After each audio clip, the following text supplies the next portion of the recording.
మీ business విస్తరించాలనుకుంటున్నారా? మార్చి 16-17 హైటెక్స్ లో franchise India biggest ఫ్రో expo. Pawan Kalyan ఎక్కడ పోటీ చేస్తున్నాడు? తన సీట్ అని చెప్పుకోలేని పరిస్థితి ఉంది. ఈ రోజు వచ్చినట్లు ఆయన ఉన్నట్లేదు అనుకుంటా. ఆయనది లేదు, తనది లేదు. ఇప్పటికే డెసిషన్ తీసుకుంటే ఎక్కడ పోటీ అని చెప్పిండి అలాగా, అది రాలే. ఉపమన్నా ఉందా? ఉపం అనౌన్స్ చేశాడా? అసలు అనౌన్స్ చేశాడు. ఈయనదైతే అది కూడా చెప్పుకునే పరిస్థితి ఉన్నట్ల. కనీసం తన సీటు తను కూడా చెప్పుకోలేకపోయినా. మరి అది కూడా ఆఖరణ చంద్రబాబు నాయుడు అన్ని ఈక్వేషన్స్ చూసి ఎక్కడ పొమ్మంటే అక్కడ పోతాడేమో. 24 సీట్లు జనసేన పోటీ చేస్తుందని చెప్పి పవన్ కళ్యాణ్ అన్నారు సార్. కానీ 5 సీట్లు మాత్రమే ప్రకటించారు. అంటే మిగతా సీట్లో క్లారిటీ లేదా, అభ్యర్థి లేరు చెప్తున్నా కదా. మిగిలిన సీట్లు చంద్రబాబు నాయుడు డిసైడ్ చేయాలి. అది జనసేన కూడా ఈయనే ఇవ్వాలి. అసలు ఫస్ట్ థింగ్ 24 సీట్లు, అసలు 175 వైఎస్ఆర్సీపీ నిలబడ్డాం. 2014 మాకున్న ఇది వచ్చి 18 సీట్లలో పోటీ చేయడం ఒకటే. అంతకుముందు పులివెందుల ఇది గెలుచుకోవడం.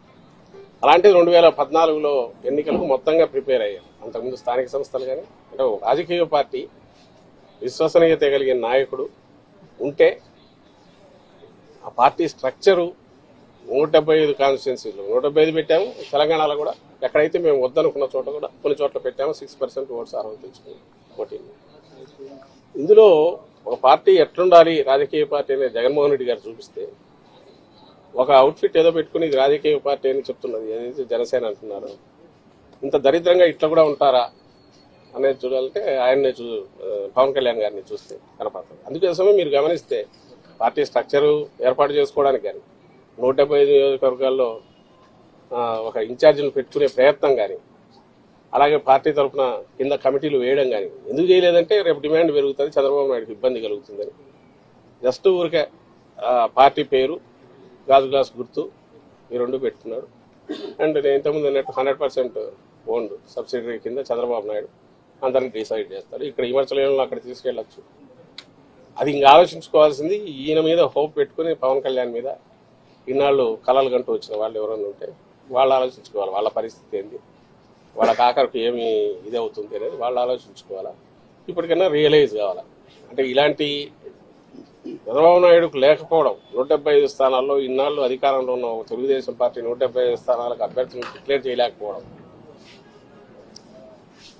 అందులో ఇంకోరిని తీసుకొచ్చి 24 స్థానాలు వాళ్ళకి అనగడం, ఆ 24లో కూడా ఎవరు అనేది చెప్పలేకపోవడం. అంటే ఎంటైర్ థింగ్ ఈజ్ ఫ్లూయిడ్. ఇందులో బీజేపీలో కూడా ఒకవేళ పొత్తు కుదిరితే ఈయన పంపిస్తాడు అనుకుంటా, తన అభ్యర్థులనే పంపిస్తాడు. సో మాస్టర్ ప్లానింగ్ ఆయన చేస్తాడు. దాని నుంచి దీని నుంచి అనేది ఆయన. బీజేపీ గురించి చంద్రబాబు మాట్లాడలేదు సార్, కానీ పవన్ కళ్యాణ్ మాత్రం బీజేపీ ఆశీస్సులతో సీట్లు ప్రకటిస్తున్నాం అంటున్నారు. ఏం మాట్లాడాలి? ఆయన పోయి కలిసి వచ్చాడు కదా, కలిసి వచ్చాడు. ఆ తర్వాత ఫీలింగ్స్ వస్తున్నాయి. పవన్ కళ్యాణ్ అన్నదాన్ని వీళ్ళు ఎవరు డినై చేయట్లే. సో బీజేపీతో పొత్తు అర్జెంటుగా పెట్టుకోవాలనే దాంట్లో, అలాగే కాంగ్రెస్ వరకు ఇండైరెక్ట్ ఫైనాన్సింగ్ చేయించైనా వైఎస్ఆర్సీపీ ఓట్లు ఏమైనా చీల్చగలమనేది అది కూడా ఆలోచిస్తున్నాడు.